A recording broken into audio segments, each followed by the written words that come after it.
Good evening. I would like to welcome you to tonight's virtual webinar titled The Power of LHR and Beyond with the Gentle Pro series and the premier Gentle Pro Max series.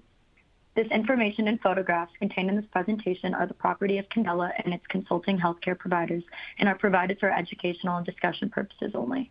By sharing this information, neither Candela nor any of its consulting physicians give you the right to use the information presented. By participating in this webinar, you agree to not photograph, reproduce, or distribute any of the information or photographs presented during the webinar. Thanks very much, everybody, for joining us. On behalf of the team at Candela, we'd like to welcome you to speak about the Gentle series as well as the GMPP. And tonight, I'm very happy to introduce to you our presenter, who is Megan Murphy. Megan, I've had the pleasure of working with for many years here at Candela. She's a registered nurse with over 15 years of experience in aesthetic medicine, and she specializes in lasers and energy-based devices. She's been working at the Candela Institute for Excellence as well, doing research with us, as well as a lot of our wonderful marketing and educational webinars. So a pleasure to have you, Megan. Thanks so much for doing this. And I'm just going to run through a few of these initial slides, but we're going to turn it over to you because you have so much experience with the Gentle series, and we're excited to hear about how you love to see those results really sing with these devices. I just want to spend a few slides reviewing with the audience or introducing to the audience who doesn't know about the Gentle Pro series of lasers what the Gentle Pro series is. Many of you know that the Gentle series has really been a leader in laser hair removal worldwide for over 25 years. The reason for that is because it is just a solid workhorse that's utilized globally in all the biggest chains and all the hair removal practices, but also utilized in the best of private practices as well for its versatility as well as its excellent results and safety profile. There are more hair removal patients treated with this device globally than any other laser. And the beauty of this device is that we can treat all skin types because of the single or double laser wavelength options. So with both wavelength options, all skin types can be treated and treated very effectively with the capability of short pulse durations up to 2 milliseconds to treat finer residual hair. There's a tremendous amount of versatility in the safety profile of the cooling as well. We like to call cooling the fifth parameter because it's important to protect the epidermis and protect it properly based on the skin type and the type of treatment you're provided. And with the Gentle series, you are able to use dynamic cooling or DCD cryogen cooling, or you can use air cooling. So you have the option. And the other thing that's really wonderful about the device, especially with the new GMPP, is the range of spot sizes that's so easily available across the board to change quickly, as well as the amount of power that's available at the larger spot sizes. So that increased power at that short pulse duration, if you were to compare like for like, you will find that there's a tremendous amount of power and the ability to treat very, very quickly and very, very effectively large body areas. So it makes this series of lasers really, really special. There continues to be a high market demand for laser hair removal. It is still the most common first-time energy-based device treatment that patients come to clinics for. And it is the % energy-based device treatment for men. So it's a very, very good treatment to bring patients into the clinic. 39% of all energy-based treatments are actually laser hair removal. And all of the data points to continued growth. The laser hair removal market is expected to continue to grow significantly, as you can see on the chart here, with high double-digit growth in the US marketplace through 2030. As we talked about, it is one of the first things that people come into the clinic for. And so we call it the gateway to a thriving aesthetic practice. Because we can treat all patients of all skin types, both male and female, across the skin type spectrum, it really does open up a market for patients to enter your practice. It also ensures return visits over the course of a year to 2 years, which is very nice because you're able to make sure that that patient is going to be returning to your practice over the course of 2 years with an opportunity to create a relationship and an opportunity to allow the practice growth beyond hair removal. The LHR devices in and of themselves also do have a high return on investment. And as a practice owner, I think that that's very important to remember that you must be practical as well. The product is the most important piece, of course, and delivering safety and efficacy will allow everything else to follow. But making the numbers work is also very important. And when you can combine those two pieces, it really creates a wonderful acquisition into the practice and a very good long-term investment. I just want to review that there's a number of different platforms in the Gentle series. You can get a single wavelength in the Gentle YAG Pro U, which is upgradable with the 1064, or the Gentle Laze with the 755. Both of those have spot sizes up to 24 millimeters. And you can see that the Gentle YAG Pro U is a small spot size of 1.5 millimeters for vascular treatments.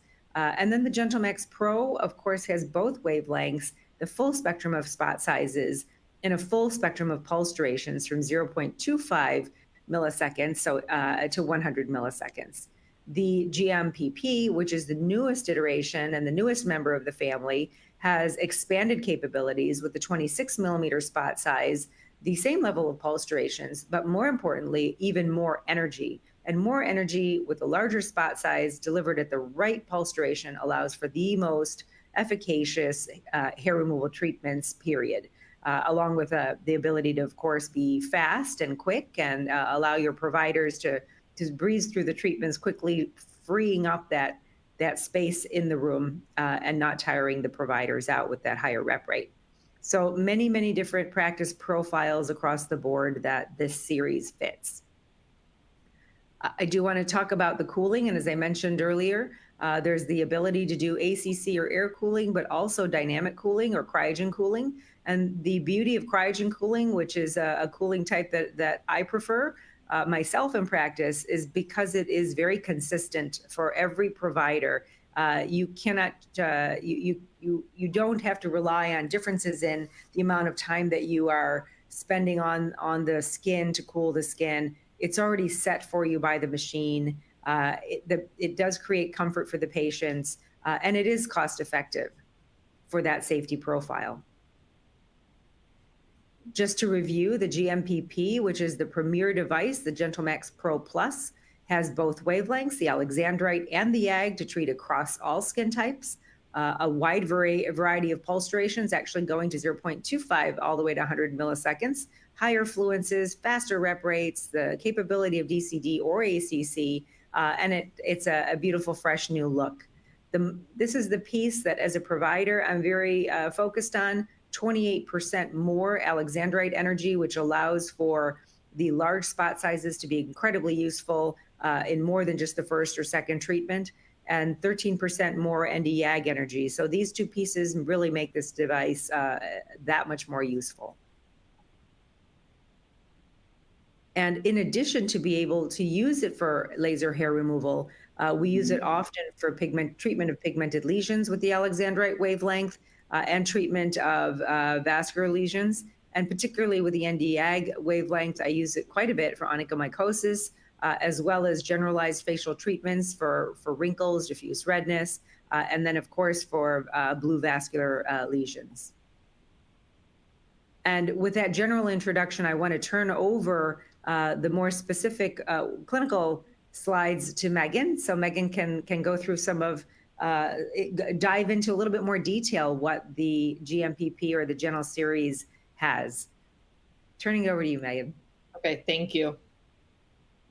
Okay, so what we know is that we have the option for, it depends on the wavelength that your system is utilizing. And this is really important when you're looking at what kind of system to purchase or what kind of system you have in your clinic currently. So when we're looking at the 755 nanometer wavelength, which we also refer to as the Alexandrite, It has a moderate to a deep penetration, so it's able to reach both the hair follicle, the bulb, and the bulge. And this is really important because when you're performing laser hair removal, in order for laser hair removal to be effective, you need to ensure that you're effectively targeting the bulb and the bulge, really more likely the bulge, but just something to note. And so it is optimal for Fitzpatrick skin types 1 through 3. So where I practice in the Northeast, I would say a majority of my clients are Fitzpatrick skin types 1 through 3. So I could always start with the 755 nanometer wavelength and upgrade as I build a stronger clientele. But I would imagine, Dr. Shallon, where you practice in Florida, I would imagine you probably use your 1064 nanometer wavelength more, right? Well, I do use it often, and I especially use it in the summertime because even with my skin types 1 through 3, everybody has sun exposure. And so rather than stop treatments, we just switch over to the 1064 wavelengths during the summer months. Okay, I'm going to come back to that because I want to ask you something about that after. That's a good point. So when you're looking at, there's another laser called the diode laser, which typically is around 800 nanometers of light. And so that does go a little bit deeper than the alexandrite. However, typically with your diode lasers, we'll get into this a little bit later, but you're only able to achieve certain results because of the limited parameters available on the device. So although it may go a little bit deeper, it's not only a function of how deep the wavelength is, it's also a function of what pulsation and what energies can I get. So we'll get into that a little bit later. Laser. Oh my gosh. Yeah. Well, go ahead. No, you're absolutely right. I wanted to, this just definitely bears mentioning that there's a number of diodes on the market that are tunable now. They're adjustable to other wavelengths like 755 and 1064. And why is that? If the diode in and of itself was so good at taking care of this, why would we want to even get those two wavelengths that really are so important? And the answer to that question really is that 755 has so much better melanin absorption. It's a logarithmic scale, the melanin absorption scale. And so you have 100 times more melanin absorption with alexandrite. So when you really want to treat that and treat well, you would use the 755 and not the 800 series. And when you really want to be safe or you really want to be deep, you're going to need the 1064. And exactly what you said, Megan, a diode is going to be in the handpiece, so it can never have the power or the pulse duration that a true laser can have. So you will never be able to have the level of coagulation, especially in those later treatments, that you can with the true laser. That's a really great point. And what we know is that we need, when Dr. Shallon refers to coagulation, we know that we need to turn the temperature up in the bulge of the hair follicle to at least 67 degrees Celsius. So when Dr. Shallon refers to coagulation, in order for effective hair removal to occur, that's what we're referring to. Okay, so I always find this slide very intriguing, but if you look at the peak power here on the devices, you can see kind of with each generation of our GentleMax or our Gentle Pro series, we do increase the peak power. And so every time you increase the peak power, you're allowing for typically higher energies and a mixture of shorter pulse duration. So something to note again is what is the peak power on my device? And when you look at your devices or when you're looking at purchasing a device, you want to ensure that the peak power allows you the ability to get effective energies and pulse durations across the spot size spectrum. And you can see here with our Pro Plus, we're at 34 kilowatts, whereas with the typical diodes, they're at 1.92 and 1.62, which is pretty low. So you do have to think about, well, how will that affect the patient outcome? And so what you may find is that you're able to target, the more less challenging patient, which would be light skin, dark, thick hair. But as that hair thins out, it's going to be more difficult to treat with a lower power device. So this video here actually shows what a diode laser looks like when you're adjusting the parameters. So we'll go to that video very quickly.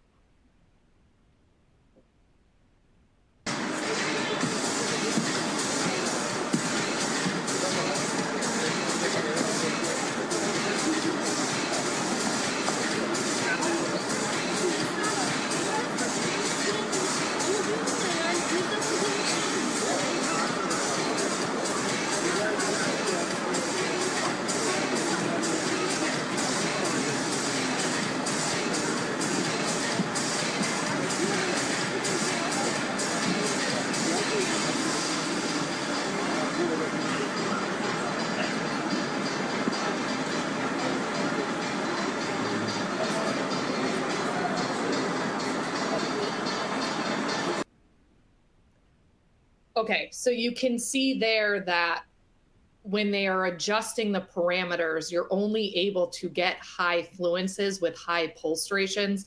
And personally, as a provider, I find myself using, well, it depends on multiple factors, but typically speaking, if I have a patient that's compliant and stays out of the sun, I do find myself using shorter pulsations throughout the duration of the treatments. But I'm wondering, Dr. Shallon, and maybe we can save that question. Let me ask that after we get through this, when we get to the pulsation, because I want to pick your brain on pulsation. But so here you can see the power allows us on the Gentle Pro series, it allows us to have a range of spot sizes with a range of pulsations, typically very effective fast repetition rates and effective fluences. So one thing that's really important, and Dr. Shallon, I'm sure you can give your personal experience on this, is, you know, with the use of larger spot sizes and higher repetition rates, you can typically treat more clients, which is going to increase your patient throughput, which is therefore going to increase your ROI. And I know for many of us, that's a very important thing. So because Dr. Shallon, in her current clinic in Florida, you do quite a bit of hair removal, don't you? We do. We do quite a bit of hair removal, and it's absolutely true. I think for us, definitely it allows the room to be cleared out faster to put the next hair removal patient in, but it also frees up the providers, and it actually makes the treatment so much less tedious for everybody, the patient as well as the provider. So less provider burnout as well in terms of hair removal. You can finish a back, for example, or a set of legs. You can finish them in really a matter of, 5-6 minutes, and that's not rushing. So some people have done it even faster, if you're going to race, but that's really fast, and that means fewer pulses, so fewer snaps to the patient, less pain. Yeah, so very important. And where I currently work, we typically do full bodies in an hour, so you can imagine the ROI on that treatment is pretty nice. Okay, so we talked about this a little bit, but in the clinic, we actually did treat people with the large spot size, and we timed it. And I can tell you, because I did that study, it was very interesting. So you can see here how much faster the larger spot size is going to be. The other thing that I was very intrigued about with the 26 millimeter is the degree of clinical endpoints that I was able to see, specifically, typically in the first couple of sessions, albeit that is true. But I did see a nice clinical endpoint when the hair is pretty thick and it's typically a newer client. Do you experience that as well? Do you find that you find yourself using the 26 millimeter, at least in the beginning of their sessions? Definitely. And I actually use them to sessions 3 or 4. And I'll tell you why, especially with the GMPP. You have more, you have more energy and more fluence actually that you can deliver. And of course, we know that with spot size, the larger the spot size, the more effective the utilization of the photons in your energy delivery. So you have a better effective fluence. So if I'm using 12 joules at a 15 millimeter spot size, or an 18 millimeter spot size, or even a 20 millimeter spot size, that 12 joules is effectively treating the skin in a very different way.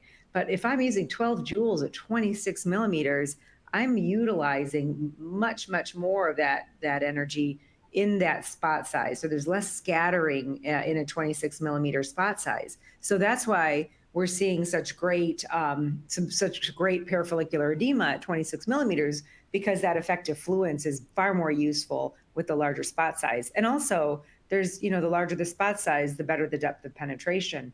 And so you're really effectively getting to some of those deeper hair follicles and in the harder to reach places like a back, like a male back. Yeah. Okay. Thank you, Dr. Shallon. Okay, so pulse duration is really important. And so pulse duration is essentially how long is the laser on the tissue for? And so what we know is that thermal relaxation time is the time required by the target chromophore. So for example, when we're talking about hair follicles, we're talking about the melanin in the hair follicle to cool down to 50% of the initial temperature achieved. And so ideally your pulse duration would be equal to or shorter than the thermal relaxation time of the intended target. If your laser delivery time exceeds the TRT, or the thermal relaxation time of the intended target, then the target is not efficiently damaged, because what ends up happening is the energy dissipates to the surrounding tissue, inflicting injury there, which can lead to more side effects. So what this slide is saying is when you're performing hair removal, ideally, especially as the hair thins out, the thermal relaxation time becomes 4.8 milliseconds or shorter.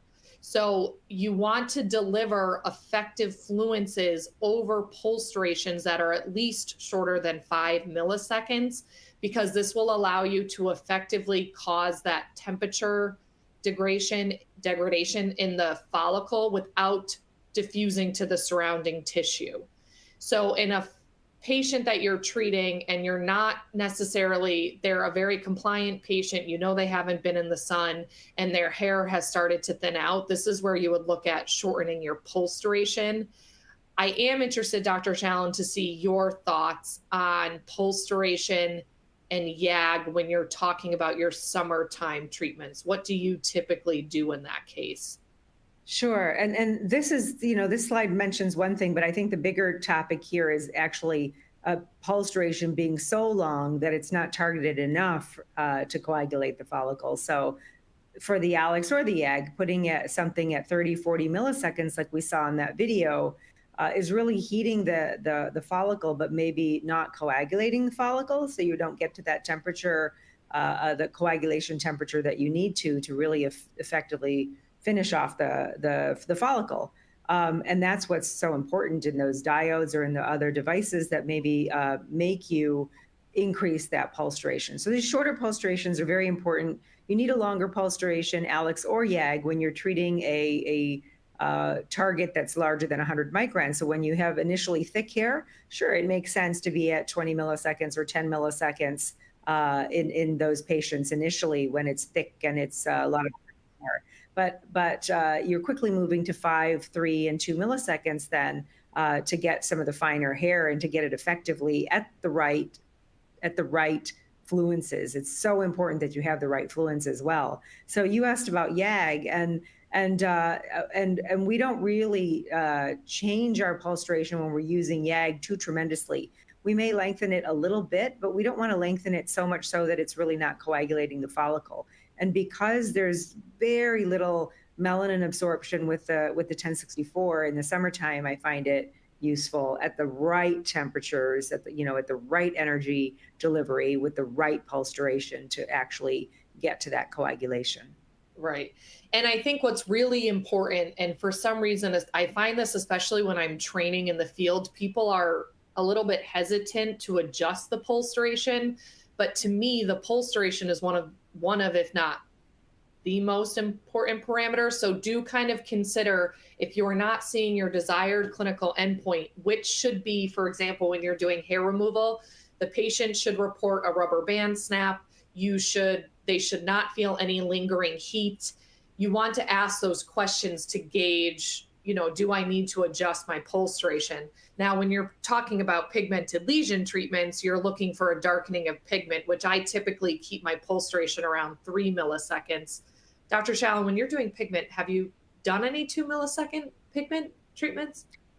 Yep, we looked at 2 milliseconds versus 3 milliseconds at the CIE, and it is true that the smaller the target, the shorter the pulse duration. So it stands to reason that these short pulse durations do help with pigmentation. The only thing is when you're looking at a solar lentigo, for example, you're looking at a clump of multiple small targets, and so that's where that argument is a little bit more blurry, and you can use these longer pulse durations like 3 milliseconds, for example, very, very effectively.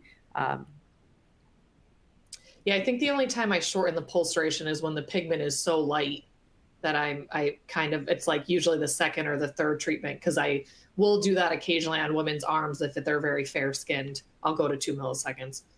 Exactly, and what everybody says is they have such great results with flat SKs, those light flat SKs with the long pulsed Alex, and with either on the gentle. So that makes a lot of sense. And I would think with an SK, just quickly, versus a standard flat benign pigmented lesion, you may want a little bit of a longer coagulation time, right? Because those can be a little bit thicker or deeper into the skin.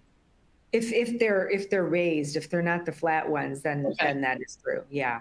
Okay. And just a disclaimer here in this at this point, since we're talking about pigment, is always be sure, of course, that the pigmentation has been checked out and make sure it's benign. It's definitely not meant for anything but a benign pigmented lesion treatment. Yeah. Okay, so you can see here, this is a really helpful slide because it's going to show you when you need to consider shortening your pulse durations accordingly based off the diameter of the hair shaft. So I can say as a clinician, I typically don't use a ruler, but I will, as I'm going through the treatments and I find that the hair is thinning out, that's when I start to consider using shorter pulse durations. So just some food for thought. I do find that I especially towards the end of a series, like an always on, let's say upper leg hair, that's actually fine. I do find myself defaulting to at least the 2 millisecond pulse duration pretty quickly if the hair is fine to begin with.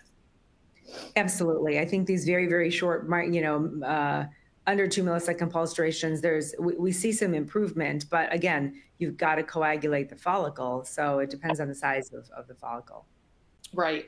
And here is actually an example. This is a patient. I know this patient, they had lower back, kind of the fine hair. So you can see here when we use the 2 mil, and they had actually had treatments before in that area with a longer pulse duration years ago. They lived in California. So it's a friend of mine. This is how I know all this. And so when we shortened the pulse duration to 2 milliseconds, you can see that for the first time, we were actually able to achieve effective results there. And there is a really nice study by Dr. Khatri, which is referenced in the below, that talks about the use of the shorter pulse durations, even with the YAG laser, the 1064 nanometer wavelength, which is also an interesting thought process as well.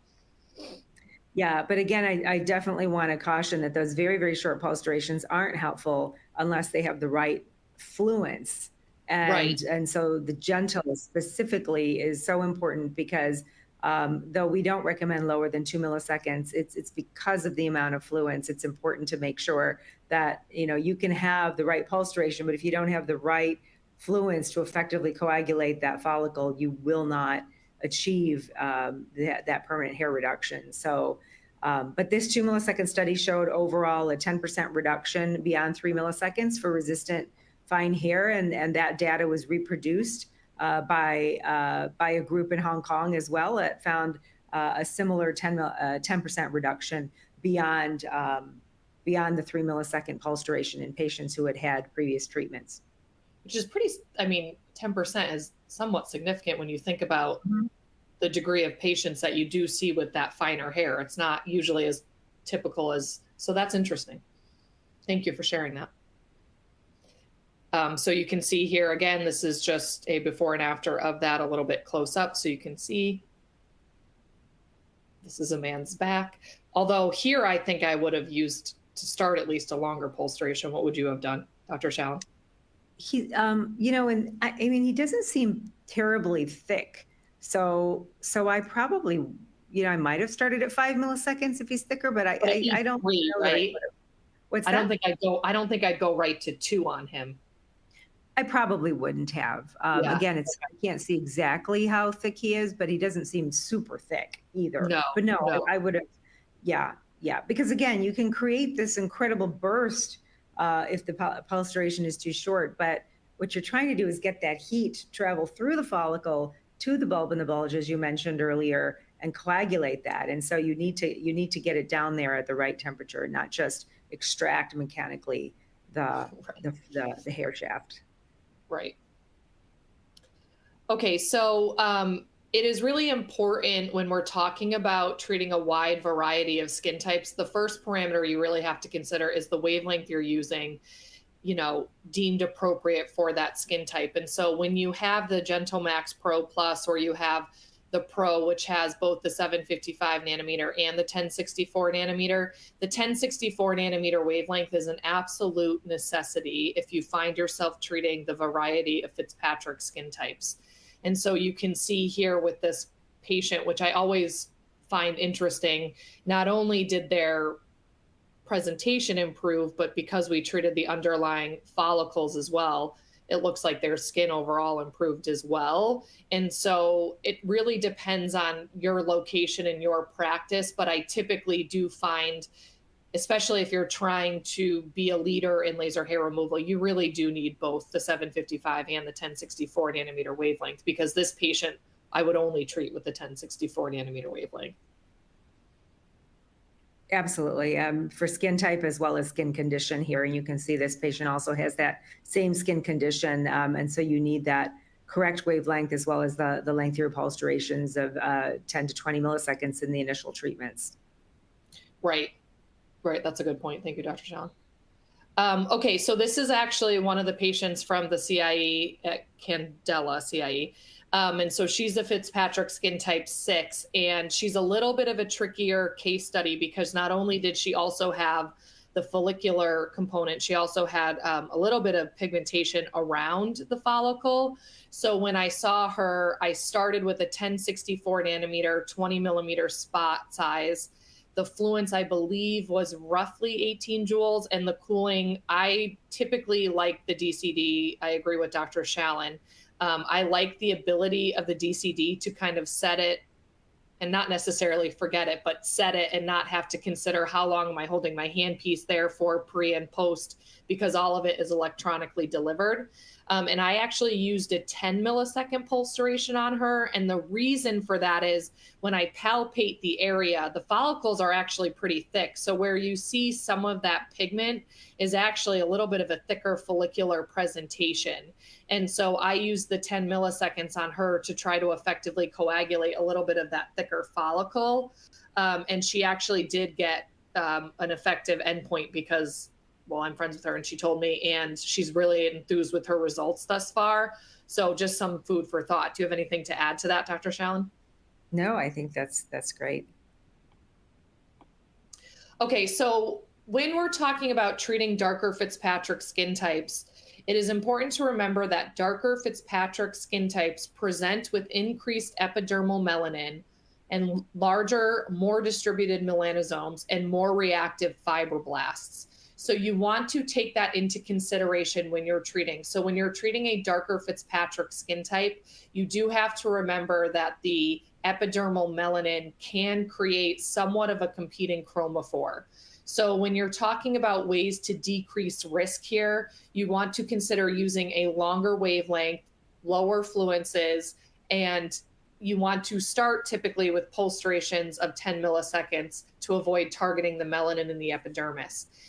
I will shorten my pulse duration. So in that patient that I showed you prior, by the second or third treatment, and as long as I palpate the area and I don't feel the coarseness of the follicle, I will go down to typically 3 milliseconds. But that's after I've understood the patient, I understand their ability to follow pre and post care. And then and actually Dr. Shallon taught me this when I was working full time at the clinic, but I always remember her saying, you don't want the heat to stay in the skin when you're doing hair removal or pigment. You don't need the heat to sit there, right? So it's okay to cool the skin post and consider use of a topical steroid. You really only need heat when we're looking at collagen stimulation treatments. And even then, when you're talking about darker Fitzpatrick skin types, you have to look at benefit versus risk. So Dr. Shallon always taught me to use a cool compress. You don't like ice. I don't know. Have you started using ice, or do you still use a cool compress? I still use cold compresses, and they're inexpensive. You just can put them in a cooler and take some cold towels, and you can wash them in the wash. So we do use cool packs in our clinic, but for hair removal, we take big towels and lay them on. And do you typically do a topical steroid, like even just a 1% hydrocortisone in everyone post? Not everyone, but our darker skin patients, yes. Okay. And then just remember, when you're talking about darker Fitzpatrick skin types, they're going to present with an increased risk for altered pigment production after injury, inflammation, or drastic temperature changes. So that is when you're talking about using things like a topical steroid cream, you're combating or decreasing the risk of these less desirable outcomes. Okay, so now we get into like the really like the stuff that I love. So one of my favorite treatments is when you have a patient that presents with diffuse pigmentation of large areas. And so the reason for this is what's really nice about the GentleMax Pro Plus is, or I'm sorry, the Gentle Portfolio, if you have a 755 nanometer wavelength, is you're able to target these benign pigmented lesions, and you can actually treat the full area. So here, this patient would not benefit from spot treatments, right? They present with very diffuse pigmentation. So you can actually use a larger spot size. You hover at least 2 centimeters off the tissue, and you can treat that full area very effectively. And I can tell you, I have clients that in my personal practice that will do full body brown spot removal. So the GentleMax Pro is key in this area because it allows you to treat large areas rather quickly. So when you're treating these patients, a couple of things to know is you typically only use the 755 nanometer wavelength for these brown spots because you want to effectively target the brown spots. I turn off the DCD because I'm trying to treat what's in the epidermis, so I don't want to keep the temperature down in the epidermis. But then in this treatment, as Dr. Shallon has taught me, again, you don't need the heat to sit there post, so I will do cool compresses immediately post-treatment. And your desired clinical endpoint when you're treating a benign pigmented lesion is you're looking for darkening of the lesion, but you don't want, you're really looking for the darkening of the lesion and erythema to be isolated to the individual lesions. You don't want to see like the footprinting pattern of the laser spot size itself. So ideally the energy has been targeted just directly to those uneven brown spots. So here you can see 1 month after 2 treatments. This is a really great treatment to try to do in the winter time. At least in the Northeast, because I would say most of my patients benefit highly from décolleté treatments as well as arm treatments if they're prone to freckling. Okay, so the other nice thing about the Gentle Portfolio is if you have the 1064 nanometer wavelength, you are able to treat telangiectasias. You can consider treating telangiectasias with the 755 nanometer wavelength. I don't tend to default to that just because of the melanin absorption with the 755 nanometer wavelength. I find that to be a little bit of a more advanced treatment modality. So I tend to use the YAG. Dr. Shallon, what do you do in your practice? Do you do both? Yeah, agreed. I mean, there's some good studies, and Vic Ross did one study that showed the differences. And really, you have to have a very, very light skin type to properly treat or effectively treat the using the 755 nanometer wavelength and not have residual PIH. So the YAG is definitely going to be useful for you across skin types and across the treatment of telangiectasias as well as small vessels, small blue vessels. So I tend to use the YAG as well, or the V-beam, or the Nordless. Yeah, that's still, yeah, okay. But the So, 755 is good for residual port wine stains for sure, for venous lakes. So and I guess there are different applications. if you didn't have access to the V-beam or Nordless, let's just say, and you had just the Gentle series, would you tend to use the 755 in a lighter Fitzpatrick skin type once the telangiectasia was a little bit more superficial and red? Is that how you would differentiate? You could, but you'll also have a good result using the 1.5 millimeter spot size on the GM, on the Gentle, on the 1064. Yeah. Okay, yeah, that's one of my favorites. So, okay, so when we're talking about treatment of telangiectasia, the way that this works is the hemoglobin inside the individual vessel absorbs the laser light, and the light is converted to heat. The heat then diffuses from the hemoglobin to the vessel wall, and once it hits the vessel wall, it damages the vessel wall, and the vessel will collapse upon itself. And then your body, once that vessel is coagulated and it's no longer effective, so you can tell because you'll press on it and it won't fill with blood. It'll look like cooked blood, for lack of better terminology. Once it looks like that, then your body will absorb that over the next several weeks. So it is important to tell your telangiectasia clients, or even your diffuse redness clients, sometimes things look a little bit darker or redder before, I always say redder before it gets better, because that cooked or coagulated blood needs to be absorbed. So I always tell my clients for the first 2 to 3 weeks, things, well, for face, I say at least 2 to 3 weeks until you start to see the improvement. But then I've seen legs take as long as like 3 months. Have you? Yeah, definitely. Yeah. The further away you are on the extremities, the longer it takes, and legs can take a while. Okay. So typically 3 to 4 sessions are recommended every 4 to 6 weeks when treating the face, every 8 to 12 weeks when treating off face. And the reason for that is, as Dr. Shallon mentioned, when you start to treat off face, the lower you go down the body, the slower the cell turnover. So you really want to allow ample time for the cell turnover to occur before you do the next treatment. And so we talked a little bit about how this works, but there is something actually, Dr. Shallon, maybe I should have you the absorption part of this, which is talking about that met hemoglobin formation. I do think this is important to understand clinically. I'm part of an aesthetic board online, and so sometimes this topic will come up. So if you could just highlight that a little bit for us.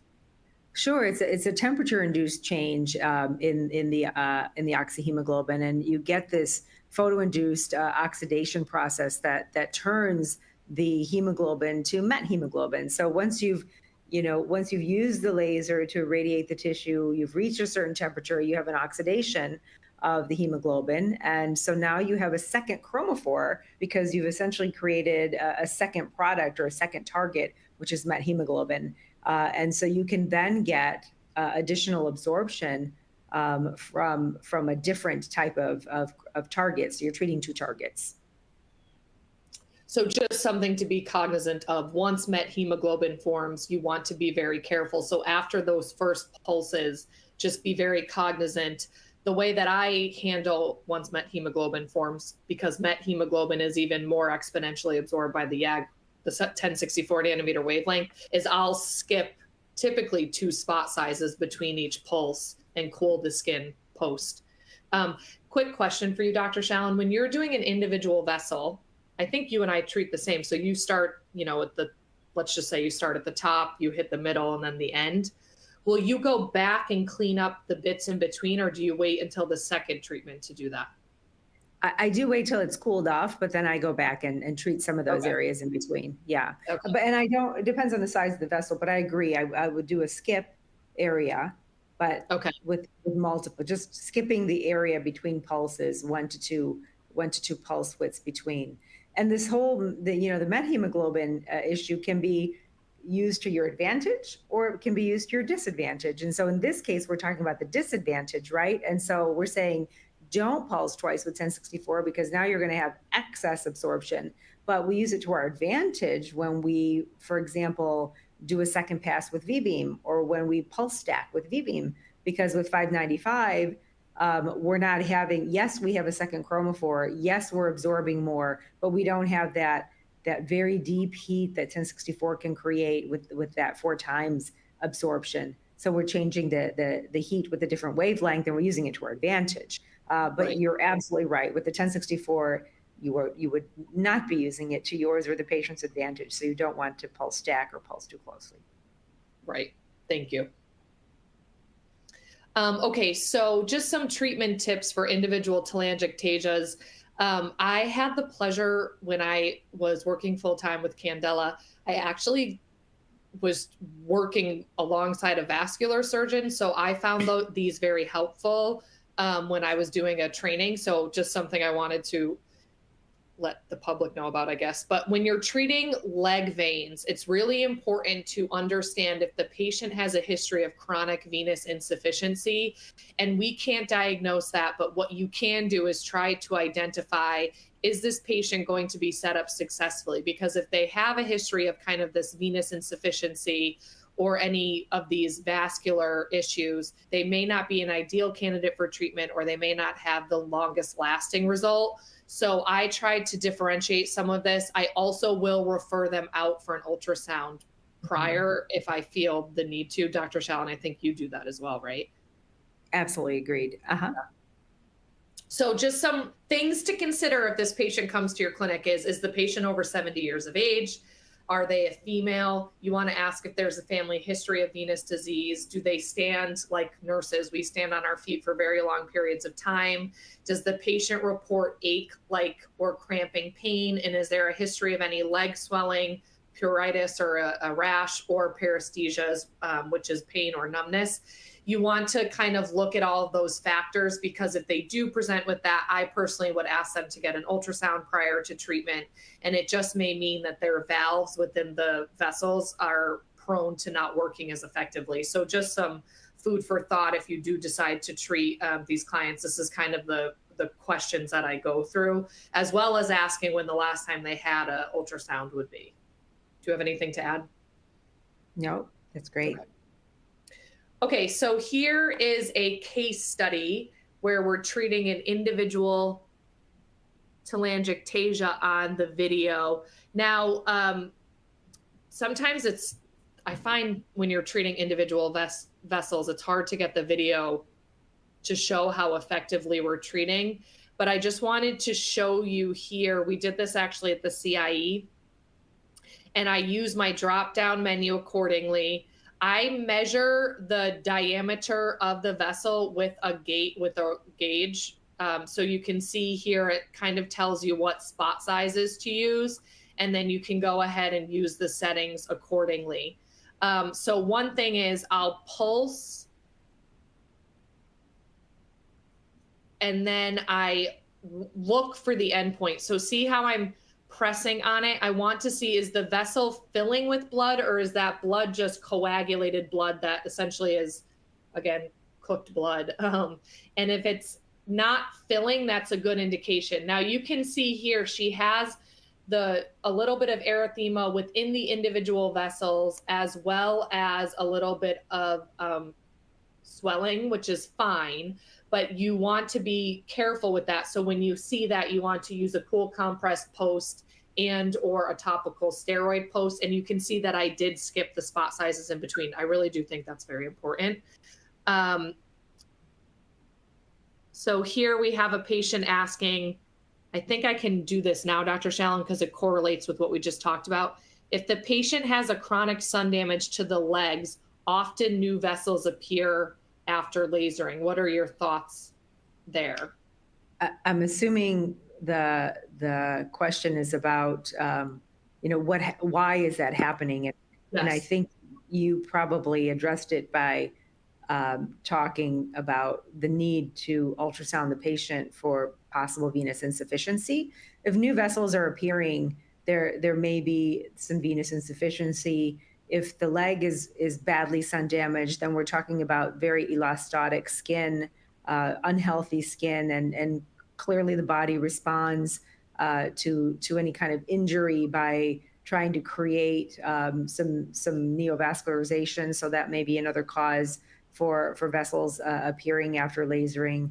And so those are the two things. I would ultrasound that patient and also first to try to make that skin healthier as well if that ultrasound proves to be negative.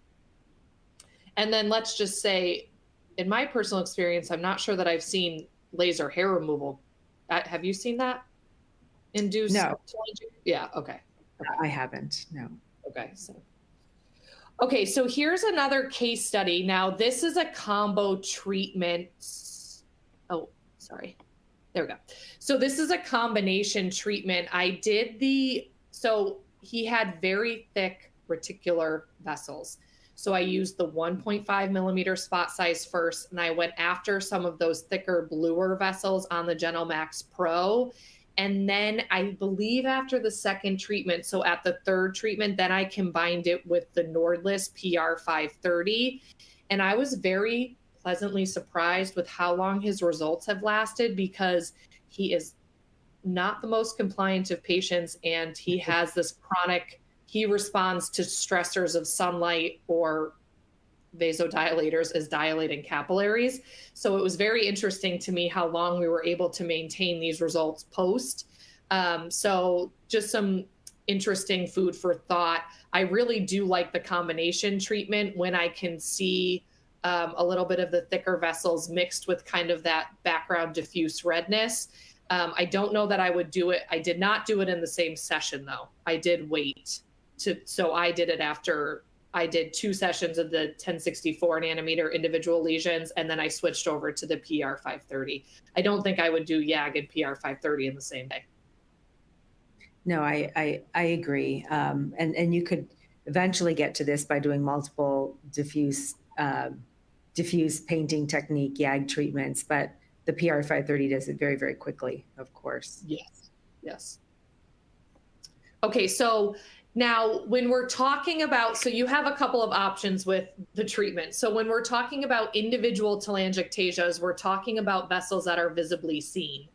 When you're talking about diffuse redness, you're talking about those patients who present like a little bit like I do right now, honestly, with a little bit of this persistent facial flushing. So if you're looking to treat persistent facial flushing, this is when you may look at using the GentleMax Pro facial treatment option, which is going to use the 1064 nanometer wavelength and more of a quick treatment pattern. Just going now to the video. So here with this patient, we're targeting her diffuse redness. And actually, I know this patient, and she also has a little bit of like poikiloderma on the neck. So you can see here, you can use the 1064 nanometer wavelength, and you're going to dissect the area into business card size areas, and you're going to get each business card size area to a minimum of 42 degrees Celsius, which you will measure with an external thermometer.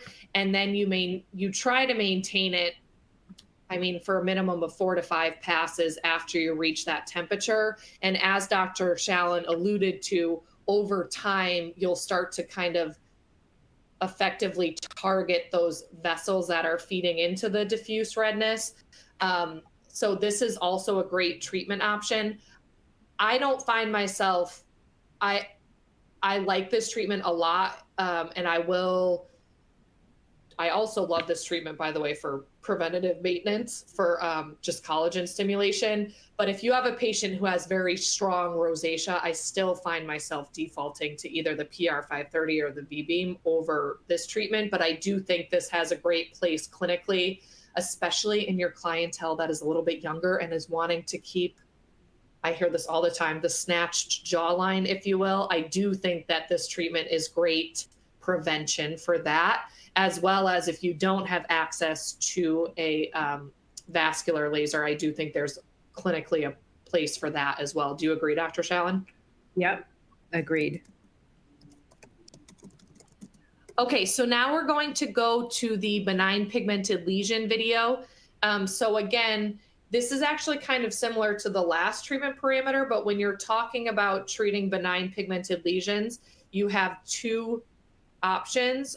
You can treat the individual brown spot, or you can treat. So here first I'm showing you how to treat an individual brown spot. So I use this Alex wavelength. I have used a white eyeliner to isolate the lesion, and I'm going to hover and fire over just that individual brown spot. So if you had a patient who just had one brown spot, then you could go to that way. And then here it is again. Now you could go, or you could do similar to the facial other technique, which is when you hover. So here, we're just gonna go through, we're reaching the end of our talk here. So I'm going to try to get through to the befores and afters. So here we just use the 1064 nanometer treatment. You can see how her skin's a little bit healthier. It looks a little bit thickened. So that was with the facial treatment. This is interesting. This is also with the 1064 facial treatment, which is kind of interesting. She had a nice submentum effect there. And then this is onychomycosis. If you're going to treat this, please use a mask and a buffalo filter. But you can see it did work very well, even after just the one session. We were all amazed at the CIE. And then here is our summary. So in summary, is there anything else, Dr. Shallon, that you would like to add? No, I think you did it. There's so many different possibilities to utilize and optimize this platform that you covered, but we just really wanted to emphasize the importance of the total power for adequate hair removal, and also show all the different modalities. The last picture on onychomycosis that we showed, generally we wait for the nail to grow out, and it of course generally takes many sessions.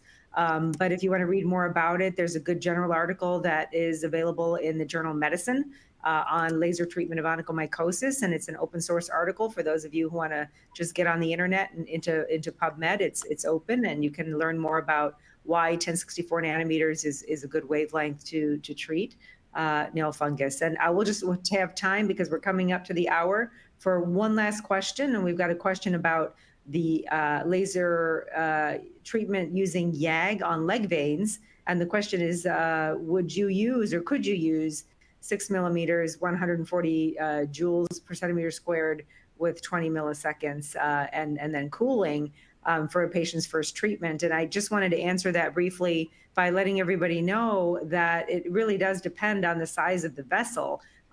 You're going to be generally better off using the 3 millimeter spot size in the vascular delivery system, and the pulse duration then is your next most important selection, like Meg mentioned earlier, depending on the size of the vessel. So a 20 millisecond pulse duration for a 3 millimeter spot size is going to be a little bit on the short side. Definitely, you're probably using a longer pulse duration. So there's no cookbook there. Look at the treatment guidelines. Make sure you're matching the pulse duration to the size of the vein. And we recommend the vascular delivery system to use for treatment of leg vessels, and including cooling. Perfect. Well, but I think it was great. Thank you. So just in summary, remember that there are definitely options that allow you to tailor the purchased product or the product you're interested in purchasing to your practice. And you want to ensure when you are looking at that you understand the exact parameters the device allows. You also want to understand the versatility. More versatility in a laser system is going to enable you to have higher revenue, because you're going to be able to more effectively meet the varying clinical needs that you see in patients. And then one final sentence is, when you do partner with Candela, you do really have access to this beautiful clinical library that we're constantly updating, and we're really making sure that we're delivering effective information to you. So please know that you do have support when you partner with Candela. And we do really appreciate everyone's time today. If you could please take a moment to fill out a summary, if you should receive that. Those do help Dr. Shallon and I tailor any future talks. So we do appreciate everyone's time. We know how busy everyone is. So thank you so much for your time, and thank you. It's really a great opportunity, everyone, for you to be able to speak with Dr. Shallon, because she really has so much extensive clinical knowledge. So I hope that everyone was able to really hear her knowledge and use it accordingly. So thank you, Dr. Shallon, for your time. Oh, it's my pleasure. And honestly, the clinical team at Candela, I think, is really a phenomenal team. So those of you who are owners of Candela products, please use the team to your benefit and reach out with questions that you have. We're happy to help support them if they can't answer. And thank you so much for everybody who's joined us out in the audience. And until next time.